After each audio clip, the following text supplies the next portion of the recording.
Focus का नशा, ये वो नशा है जो अगर किसी को हो गया ना, एक दिन से वो सब हासिल हो जाएगा जो उसे चाहिए। ठीक इस लड़के अरुण कुमार की तरह। दोस्तों, जब आप इस लड़के की कहानी सुनेंगे ना, तो आपके रोंगटे खड़े हो जाएंगे और आप ये भी सीख जाओगे कि फोकस कैसे किया जाता है। एक 14 साल का लड़का साइकिल की दुकान पर कभी चैन ठीक करता तो कभी पंचर ठीक करता। 2-2 रुपए कमाने के लिए घंटों भर उस साइकिल की गैराज पर काम करता। किसी एक को भी 1% की भी उम्मीद नहीं थी कि उस लड़के के जीवन में इतना कुछ बदलेगा। जब कोई उस गैराज में अपनी साइकिल सही कराने आता तो कई दफा उस लड़के से बहुत बदतमीजी से पेश आया करता। उसको बच्चा समझकर कई लोग उसके पैसे भी काट लिया करते, जिस वजह से वो अपने मालिक की गालियां खाता, वो अलग से। लेकिन मजबूरी थी उसकी, वो 2 वक्त का उसका खाना, इसलिए उसे काम तो करना ही पड़ता। एक दिन की बात है, बहुत बड़ा अधिकारी उस साइड आया हुआ था। उस लड़के को कुछ पता नहीं था कि ये कौन है, क्यों आया है, किस काम से आया है। वो सिर्फ एक चीज पर बहुत अच्छे से गौर कर रहा था कि सब उसकी बहुत इज्जत कर रहे थे। कोई उसके सामने बोल नहीं रहा था, बल्कि सब उससे सर सर करके बात कर रहे थे। उसके माइंड में एक बात आई कि एक ये साहब है जिनके आने से सब ऐसे व्यवहार कर रहे हैं जैसे कि ये कोई राजा है, और दूसरी ओर मैं हूँ जो शांति से अपना काम करता हूँ, फिर भी बहुत से लोग मुझे गालियाँ देते हैं, उल्टा सीधा बोलते हैं। खैर, उस रात वो लड़का सो नहीं पाया। मैं यही सोचता रहा कि मेरे साथ ऐसा क्यों हो रहा है, क्या मैं उस आदमी की तरह बन सकता हूँ। अगले दिन वह अपने गैराज पहुँचता है। वह अपने मालिक से पूछता है कि मालिक, कल जो साहब आए थे लोग उनको इतनी इज्जत क्यों दे रहे थे, वो कौन थे। तभी उसका मालिक उससे कहता है कि तुझे क्या करना है। लेकिन उस लड़के के 2-3 बार पूछने पर उसके मालिक ने उसे बताया कि कल डीएम साहब आए थे स्कूल के उद्घाटन के लिए। तभी उस लड़के ने पूछा कि ये डीएम कैसे बनते हैं। उस गैराज का मालिक बोला, इसके लिए बहुत पढ़ना पड़ता है, उसके लिए बाप की नजर और ऋषि मुनियों जैसा फोकस चाहिए। और ये बात उस लड़के के दिमाग में छप जाती है। वो लड़का शाम को घर जाता है और आधी रात तक यही सोचता है कि इस जिंदगी से उस जिंदगी तक का सफर वह कैसे तय करेगा। तभी वो सो जाता है और वो अगले दिन से ही पैसा बचाने लगता है। बचा अपने लिए किताब खरीदता है और किसी तरह अपनी पढ़ाई शुरू करता है। एक सरकारी स्कूल में एडमिशन लेकर वह पढ़ता है और रात को वह काम करता है। उसका लक्ष्य उसके दिमाग में छपा हुआ था, उसे डीएम बनना है, मतलब आईएएस बनना है, चाहे कुछ हो जाए। अब वह लड़का 21 साल का हो चुका था। पिछले 7 सालों में ऐसा एक भी दिन नहीं था जिस दिन उसके दिमाग में आईएएस बनने का ख्याल न आया हो। उसे बस जल्द से जल्द 21 साल का होना था, जिससे उसका ग्रेजुएशन कंप्लीट हो और एग्जाम में बैठने के लायक हो जाए। तभी 1 साल बचा था तैयारी करने को। उसने इतने पैसे जुटा लिए थे कि अगले 6 से 8 महीने अगर वो काम ना भी करे तो उसका खर्चा चल जाएगा। अब वह अपनी पूरी मेहनत दिन रात एक करके उन 6 से 8 महीनों को आईएएस बनने में लगाने का सोच लेता है। वह सिर्फ एक टाइम ही खाना खाता है और बाकायदा अपनी पढ़ाई करता है।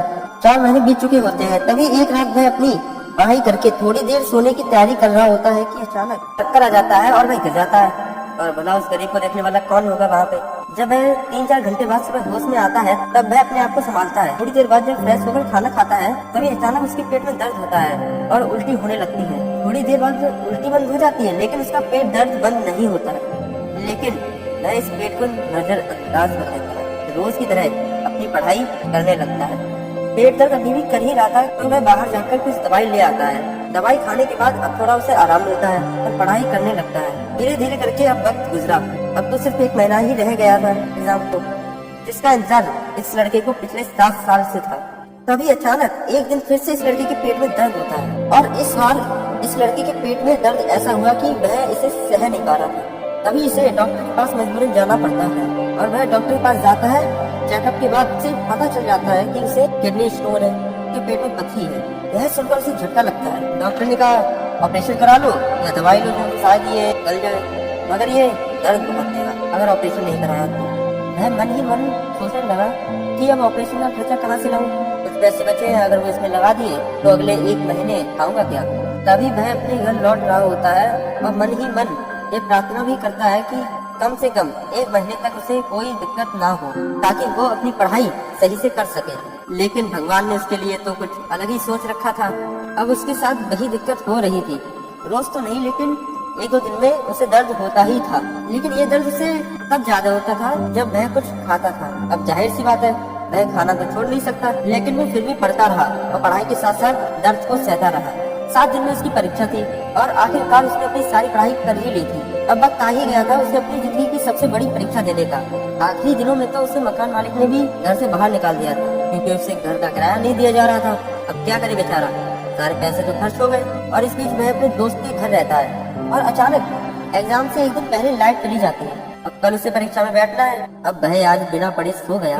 हो सकता है उसके इतनी साल की मेहनत पर ये अकेला दिन भारी पड़ जाए, इसलिए वो उस रात सड़क के बीचों बीच स्ट्रीट लाइट की रोशनी में पड़ता है। गाड़ियाँ एक के बाद एक गुजर रही थी, लेकिन उसका फोकस सिर्फ और सिर्फ उसकी किताब पर ही था। नींद आ गई तो वो फुटपाथ पर ही सो गया। अगले दिन वह अपने दोस्त के घर गया और फ्रेश होकर अपने एग्जामिनेशन सेंटर पहुंचा। बाहर स्टूडेंट की भीड़ देखकर उसे थोड़ी घबराहट महसूस हुई, लेकिन फाइनली वह घड़ी आई गई जिसका उसे सालों से इंतजार था। वो एग्जाम में बैठा, प्रीलिम्स उसका निकल चुका था और वो मेंस के पहले पेपर में बैठा था। पहला पेपर उसका बहुत अच्छा गया। उसे आज क्वेश्चन पेपर देखकर डर नहीं लग रहा था दूसरे कैंडिडेट्स की तरह, बल्कि आज उसे तो बहुत अच्छा लग रहा था। आज बड़े आराम से वह अपना पहला पेपर खत्म कर लेता है और शाम को बड़े आराम से बैठकर वह यही सोच रहा होता है, जिस तरह उसका पहला पेपर गया उसी तरह उसका आगे का भी पेपर जाना चाहिए और उसे स्टोर की दिक्कत है, उससे उसे कुछ दिन के लिए राहत मिल जाए। एटलीस्ट एग्जाम तक उसके सभी पेपर बहुत अच्छे जाने लगते हैं। बस एक लास्ट पेपर रह गया और उस लास्ट पेपर तक उसकी सारी तैयारी हो चुकी होती है और वो खुद को इस साल IAS बनते देख रहा था। लेकिन तभी सुबह सुबह जब वह उठता है तब उसके पेट में हल्का दर्द होने लगता है। तभी वह अपनी दवाई खाता है, अपना पानी भी पीता है, लेकिन उसे इससे राहत नहीं मिलती। किसी भी तरह वह अपने एग्जाम सेंटर पहुंचता है तब दर्द बढ़ चुका होता है। जैसे तैसे करके वह एग्जाम देता है। एग्जाम दे ही रहा होता है तभी उसका दर्द इतना ज्यादा बढ़ गया कि अब उससे सीधा बैठा तक नहीं जा रहा था। इन्विजिलेटर भी आकर उससे पूछता है कि क्या कोई दिक्कत है, और है तो वो बाहर जा सकता है, लेकिन वह लड़का मना कर देता है। उसका 1% ध्यान दर्द पर था और बाकी 99% एग्जाम पर। पूरी शिद्दत के साथ वह लड़का एग्जाम खत्म करता है और वहाँ से सीधा हॉस्पिटल जाकर अपना इलाज कराता है। लगभग 2.5 महीने बाद फाइनली यूपीएससी अपने एक्सपीरियंस से रिजल्ट रिलीज करती है। तो इस साल दूसरे एक्सपीरियंस की तरह एक बार भी रिजल्ट देखते हुए वक्त उसको किसी तरह की घबराहट नहीं होती है, क्योंकि उसे पता था संघर्ष और तकलीफ के पथ के ऊपर पैर रखकर वो परीक्षा देने गया। हाँ, आज उसका सपना भी सच हो गया और आज वह कोई मामूली इंसान नहीं, IAS officer mister Arun Kumar हो गया। उसे इंटरव्यू के लिए बुलाया जाता है। जब इंटरव्यूअर्स को उसकी कहानी का पता चलता है तो वो भी हैरान हो जाते हैं। बाकायदा किसी इंसान का फोकस इतना तगड़ा कैसे हो सकता है। उस बंदे को यूथ क्लब की तरफ से इंटरनेशनल फास्ट में बुलाया जाता है, जहाँ वो कहता है दर्द हो, तकलीफ हो या मौत आ जाए, फिर भी तुम्हारा ध्यान तुम्हारी मंजिल से ना हटे तो ब्रह्मांड खुद तुम्हें जिताता है। मैंने अपने संघर्ष के दिनों में कभी संघर्ष पर ध्यान ही नहीं दिया। मेरा ध्यान सिर्फ एक चीज पर होता था और वो थी मेरी किताबें। फोकस का नशा था मेरे अंदर। किताबों के पन्नों से कभी ध्यान हटा ही नहीं। अगर उम्र की शक्ति नहीं होती शायद मैं 21 की उम्र से पहले ही यूपीएससी निकाल लेता।